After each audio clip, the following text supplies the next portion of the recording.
Moje ime je Anja, sem del ekipe Ekobrloga, to je prva okolju prijazna trgovina za male živali, v kateri v bistvu združujemo ekološke, okolju prijazne, naravne in predvsem zdrave izdelke za male živali. Navdih za Ekobrlog je bila muca Ela, ki je bila v bistvu mačka, ki sva jo imela z mojim takrat fantom, danes možem in v bistvu soustanoviteljem Ekobrloga, še v študentskih letih. In v bistvu sva kot ljubitelja narave in okolja vedno iskala neke ekološke izdelke zase in potem sva iskala tudi ekološke izdelke za najino mačko, ne. In je bilo dejansko zelo težko najti kaj, kar bi bilo bolj naravnega, ne plastičnega, pa tudi zdravega za njo. Potem, ko sva nekako zaključila s faksom, smo ugotovili, da mogoče bi bila pa to ena zanimiva pot, po kateri bi lahko stopila, da bi v bistvu predstavila neke take izdelke tudi drugim ljudem v Sloveniji. Največji vpliv na okolje naših hišnih ljubljenčkov, zdaj jaz govorim tukaj predvsem psi in mačke, ki v največji meri predstavljajo hišne ljubljenčke, je njihova konzumacija mesa. To so mesojede živali, kar pomeni, da je to njihova naravna dieta in jim to moramo tudi na nek način zagotavljati. V globalnem smislu je mogoče zanimiv podatek, da psi in mačke konzumirajo nekje 10 do 20% vsega proizvedenega mesa, kar je kar velik odstotek. Glede na rast hišnih ljubljenčkov, ta trend rasti, ki se v bistvu še nadaljuje, je to zelo velika količina. Tako da je treba razmišljati v tem smislu, kaj storiti, da v bistvu njihova prehrana predstavlja čim manjši vpliv na okolje.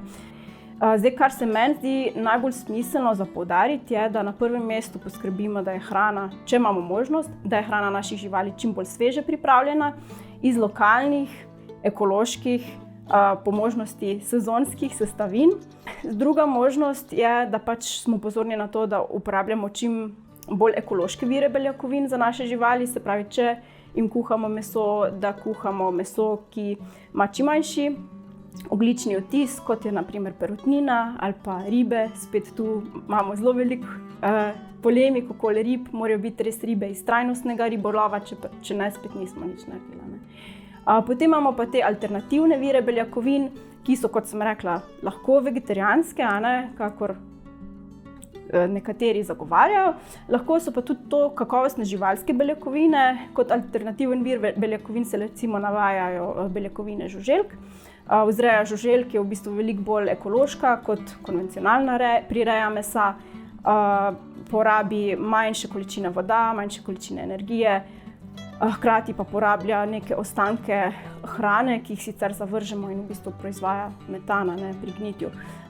Naprej, kar lahko poleg hrane naredimo, je, da v bistvu mi za njih trošimo, tako da trošimo v bistvu na nek premišljen način, da izbiramo trajnostne izdelke, predvsem pa, da izbiramo manj stvari in tiste, ki izberemo kakovostne. Poskrbimo, da so naše živali čim bolj zdrave, mentalno in fizično, in na tak način bomo v bistvu prihranili zelo veliko virov, zaradi tega, ker bomo manj hodili k veterinarju, manj bomo uporabljali antibiotike in različna zdravila, tako da smo s tem tudi zelo veliko naredili. V Ekobrlogu se trudimo izpostavljati različne tematike povezane z okoljem, z ohranjanjem narave, z bolj ekološkim načinom življenja. Izpostavljamo teme, kot so zero waste, alternativne načine prehranjevanja, zelo uporabljamo na zmernost pri potrošnji, pri uporabi izdelkov iz druge roke, zelo spodbujamo tudi v bistvu izmenjavo izdelkov pri lastnikih živali. Potem pa mogoče ena taka stvar, ki jo lahko vsi nekako naredimo en premik, če imamo žival ali pa tudi ne, je, da ko gremo na sprehod, poberemo smeti, tudi če niso naše. Mi, lastniki psov, imamo vedno kakšne vrečke po žepih in to lahko enostavno naredimo.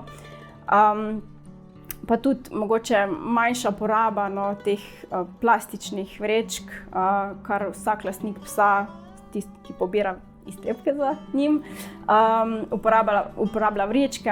Zdaj obstaja že toliko veliko različnih vrečk, ki niso nujno iz te deviške plastike, ki je najslabša, in se v bistvu praktično nikakor ne moremo znebiti, ker je že v najglobjih globinah oceanov, vse jih najde, da uporabljajo neke alternativne zadeve. Ni nujno, da so to zdaj neke drage eko vrečke, to je lahko škrnicl od žemljice, ki smo jo zjutraj kupili, to uporabimo, poberemo kakec, samo da se te vrečke ne pristanejo na koncu v naravi. Če bomo zdravi mi, če bojo zdrave naše živali, če bomo zdravi vsi kot posamezniki in kot družba, bo zdrav tudi naš planet.